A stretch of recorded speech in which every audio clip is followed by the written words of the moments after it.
obviously we talk about the side of the coin of the person that migrates to the United States illegally.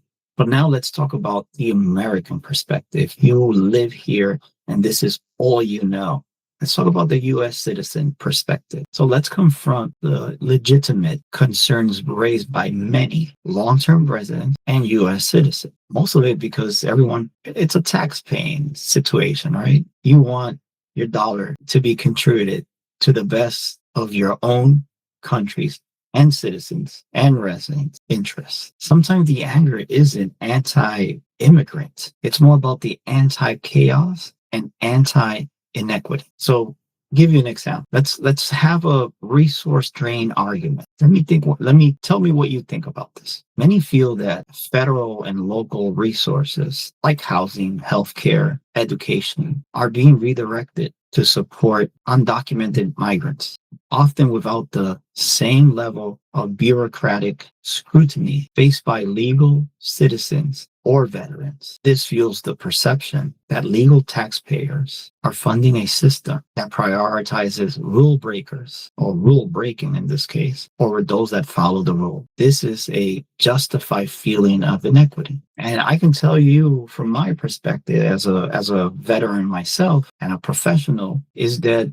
you often ask this question. You want education to be better for all US citizens and everyone that lives here. And we're seeing that kids can't even read after graduating high school at a 6th grade level. But this is what we are putting out in the next 5 to 10 year workforce. And I get it, right? There's a lot of veterans that are homeless. How are they getting the proper economic support to be sheltered properly? And when I mean sheltered, I'm not talking about the shelter system where everyone lives where everyone lives in a small building. No, I'm talking about they're having their own apartment paid for. Doesn't a war veteran or a veteran deserves better? And I get it. I would love for that to happen. I would love to see that every veteran is not on the street and they live with dignity. They're already paid it forward for their country and they deserve better. Then we have the economic, and I think this also leads to the economic double-edged sword. Let me explain. This feeling of strain is sometimes complicated by hard data. What do I mean? While some local resources experience short-term overload, studies consistently shows that immigrant labor contributes to 10 of billions in state and local taxes annually.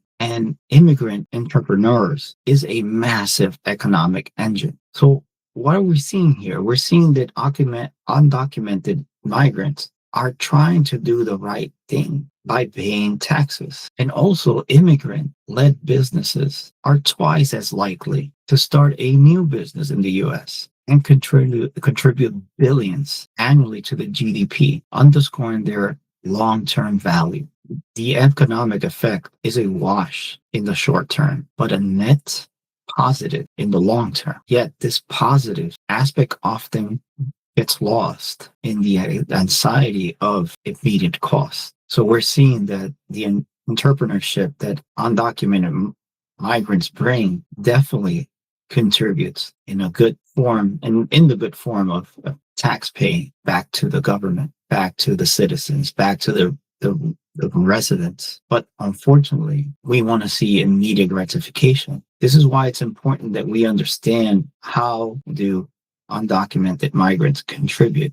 And as we can see, the statistics don't lie. The long-term effect is massive. But since we're talking about anxiety and fear, because we want immediate gratification as U.S. citizens when somebody comes to our country, we want them to contribute right away. But unfortunately, because of the legal processes, they can't be legal in a flash. This is where the cultural clash and safety concerns arise for U.S. citizens, because there's a genuine frustration regarding assimilation. When communities sees rapid influx without language support or cultural integration efforts, fear of a dissolving national identity takes root. This fear is exacerbated by incidents like recent crime spikes in New York City, where reports of phone snatching or even increased robberies lead to the generalized and biased conclusion that all new arrivals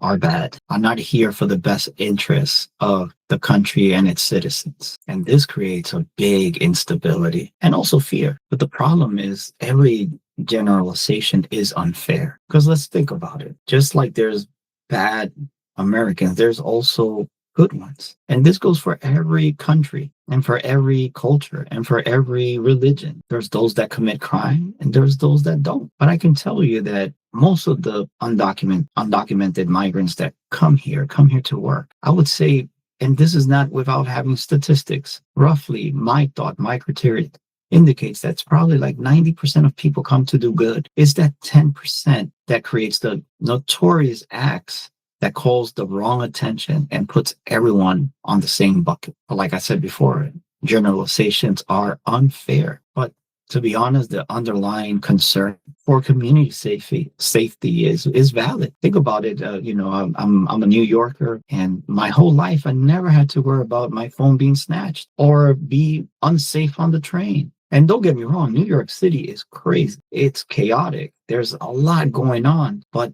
in the last, I would say 3 years, it definitely changed. And again, I'm not accusing every undocumented migrant, but I do believe that not having the proper political system to handle the migration issues we had before has led to that. So we also have part of this responsibility for letting those that have committed criminal acts in their country arrive to our country. And guess what they're going to do? What they know. Their skill is to be a threat and to be thieves. That's what they're going to do. But that's only that 10% of people, not the 90 that comes here to hustle and work hard for a better life, not only for them, but for their family and their kids, and for those that also are left behind. But a statistic that we have to look, and this is actually quite funny, that while localized crime increased, study shows us that immigrants, including undocumented individuals, have lower incarceration rates than native-born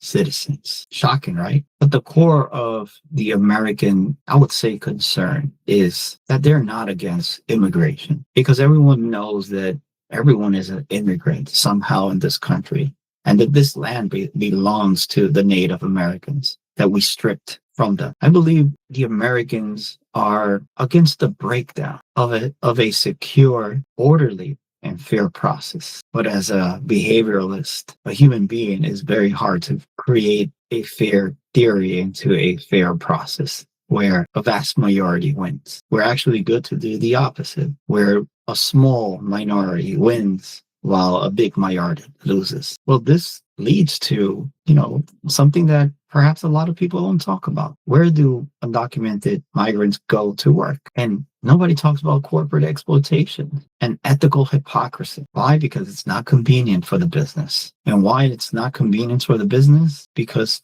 one, you're breaking the rules and the law by hiring an undocumented migrant. But not only that, you hire them, give them an opportunity. You make them work long hours and pay them less than what the law tells you to pay them. And this is where I debate over immigration is hypocritical. If we ignore the direct incentive structure created by American businesses that rely on undocumented labor, let's start there. Let's look at concrete examples that I'm aware of. As a matter of fact, I make the proper calls and nothing has been done. There's a company in Carteret, New Jersey, that dedicates themselves to creating Korean cosmetics. This company utilizes undocumented workers. So where should I start? Ironically, I'm going to start about labor, violation, and exploitation. We can't be naive to think that these companies don't know they're hiring illegal migrants, undocumented migrants. And they do it because they can pay them significantly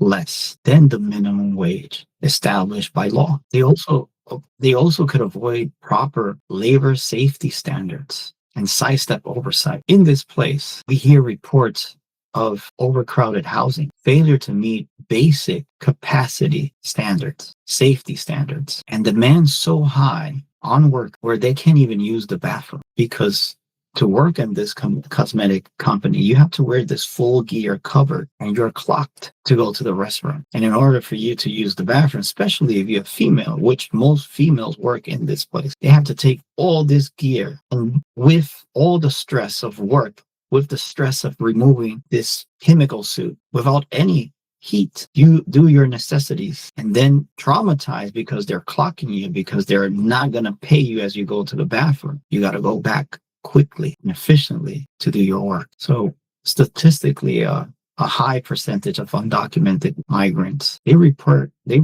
earning less than minimum wage. And this highlights the systematic exploitation facilitated by the lack of legal protection. So do you believe companies have the right to exploit undocumented migrants? Two wrongs don't make a right. The person that came here legally, we're trying to understand why they came here. And although they did what they have to do, they broke the law when they stayed, but also taking advantage of these individuals is also breaking the law. And two wrongs don't make a right. Let's think about that for a minute. Because as much as we talk about illegal or undocumented migrants need to leave, what are the repercussions of these companies that take advantage of people that are in need and they know it? So this leads me to the corporate ethical anchor. This exploitation is a profound moral failure. While corporate leaders champion and they bluff, claiming to champion labor laws, justice,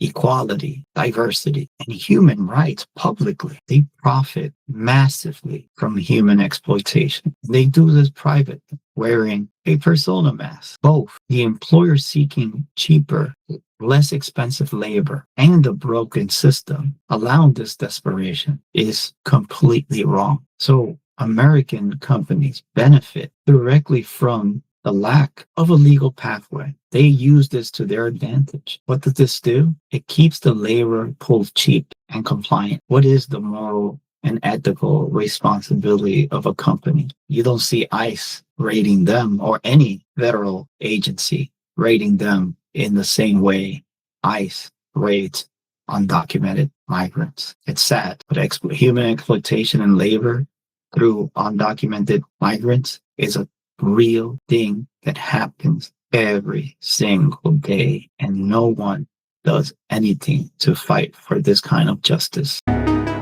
Welcome back again, Ethics Go Podcast, where we explore human experiences.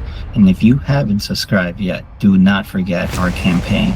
We are committed to transform your subscriptions into pro bono programs for mental health. So you can free somebody's mind from their traumas and help them heal just by subscribing. Very simple, and it costs absolutely nothing.